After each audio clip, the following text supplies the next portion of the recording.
الساعات اللي فاتت احتفل رجل الأعمال هشام طلعت مصطفى بزفاف بنته، وكان الفرح أسطوري بمعنى الكلمة من حيث الديكورات والمكان، وكان وراهم الأهرامات بإنارتها المبهرة، فكانت زهرة وراهم، خاصة لحظة تسليم أبو العروسة لعريسها. الفرح ما كانش في الأهرامات بالظبط، لكن كان في فندق مينا هاوس، وده من أشهر الفنادق وأفخمها في مصر، ودايما عيلة هشام طلعت مصطفى بتختاره لأفراحهم ومناسباتهم. العروسة كانت شبه الملكات، وفستانها كان بسيط جدا ورقيق.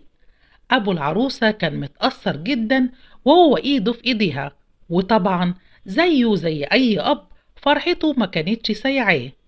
بيقال إن الفرح هيستمر يومين، وده العادي في أفراح العيلة. ابن هشام طلعت مصطفى فرحه استمر 3 ليالي، أما فرح بنته فهيكون لمدة ليلتين بس. اليوم الأول حفل الزفاف، واليوم التاني حفل خاص لبعض الشخصيات المهمة للاحتفال بالعروسين. العروسة خلعت الطرحة لما بدأت الحفلة، وما كانتش فيه كوشة، لأن محدش قعد خالص، ولا معزيم ولا العرسان.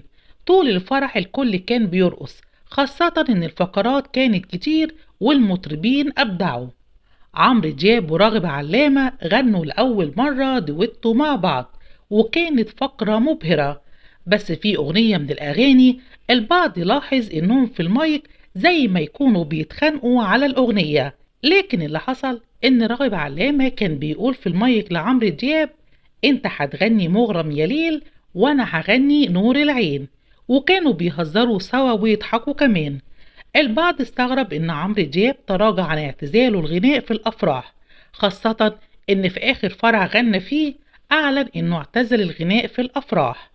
لميس الحديدي رقصت في الفرح، وكمان يسرى. الكل كان فرحان بالعروسة.